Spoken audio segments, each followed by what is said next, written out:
పరమేశ్వర పార్వతీ హృదయ వల్లభ గంగాధరా జటాధర హరోం హరా పాహి మాం పాహి పాహి పాహి. నారాయణ నారాయణ. అగరాజు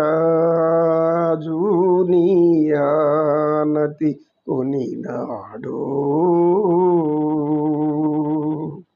గగనానికి ఇలకు బహుదూరం బనెను. గగనానికి ఇలకు బహుదూరం బనినాడు. జగమేలి పరమాత్మా జగమేలి పరమాత్మ ఎవరితో మురళిడుదు. జగమేలి పరమాత్మ ఎవరితో మురళిడుదు. వగజూపకు తాళజాల నన్ను బ్రోవర త్యాగరాజనుత. నీ నగుమోము కనలేని నా జాలి తలచి. నగుమోము కనలేని నా జాలి తలచి నన్ను మ్రోవర శ్రీ రఘువర అంటాడు త్యాగరాజు. జగదంతా పరిపాలిస్తున్న ఓ తండ్రి భూమి మీద పిలుస్తుంటే నీకు వినపడుతూ ఉందో లేదో, చాలా దూరం ఉంది భూమి నుంచి గగనానికి, నీవు తప్ప ఇంకెవరిని పెడుతుంది. జగమేలే పరమాత్మ ఎవరితో మురళిడదు. నా యొక్క మొర బాధలు కష్టాలు దుఃఖాలు ఎవరు చెప్పుకోవాలి? నీకు తప్పయ్యా. నీవు వచ్చి కాపాడాల్సింది పోయి నీవు నెమ్మదిగా ఉంటే నేనేమైపోతాం మేము.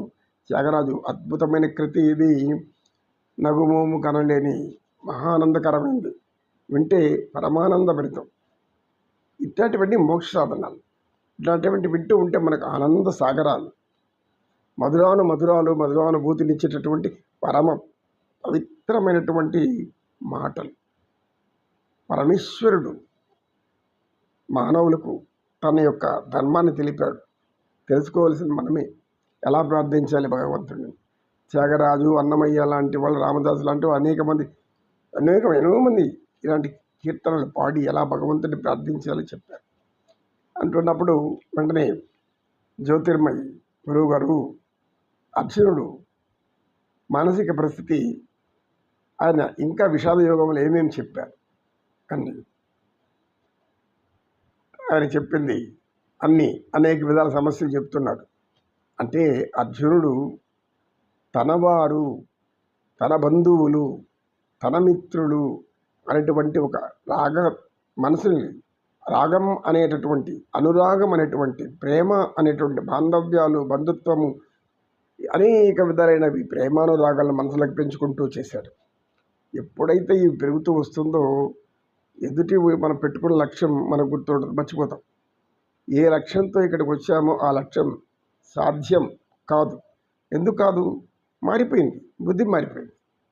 నీవు వచ్చిన లక్ష్యం ఏమి, నువ్వు చేయాల్సిన పని ఏమి, నీ యొక్క ధర్మం ఏమి, ఒక క్షత్రియుడిగా నువ్వు చేయాల్సిన పని ఏమి, అన్ని విధాల పరమాత్మ అతనికి అన్ని చెప్పి ఒక మావటివాడు ఏనుగును ఏ విధంగా అంకుశంతో పొడుస్తూ నడువు అంటుంటాడో ఆ విధంగా అర్జునుడిని పొడిచి తయారు చేసేసాడు బాగా.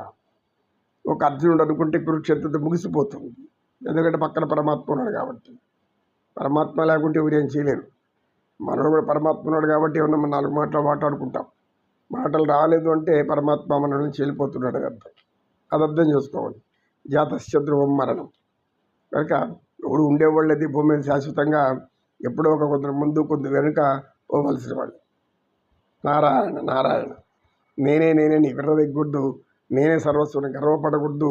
ఈ విర్రవేగడం, గర్వపడడం, అహంకరించడం, ధూంకరించడం, అనేక రీతులుగా జంతువుల్లాగా ప్రవర్తించడం మానవులకు తగదు. వాళ్ళు మానవులు అంటారు, జంతువులు అంటారు. మన వాళ్ళు అప్పుడప్పుడు అంటారు, ఎందుకు అలా మురుగుతావు కుక్కలాగా అంటారు కొంతమంది పిల్లలు మాట్లాడుతున్నారు. గాడిదిలాగా అరవద్దు, వండర పెట్టద్దు అంటారు. నిద్రపోతున్నాడు, నిద్రాభంగం కలిగిస్తుంది. ఇలా జంతువుతో పోలుస్తుంటారు మన వాళ్ళు పెద్దవాళ్ళు అప్పుడప్పుడు. ఎందుకంటే అలాంటి లక్షణాలు కొన్ని పూర్వకాలంలో జంతువులుగా ఉండేవని ఇట్లా చేశారా వీళ్ళు అనిపిస్తుంది.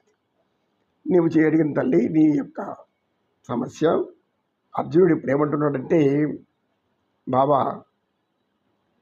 కులక్షయీ ప్రణశ్యంతి కులధర్మా సనాతన,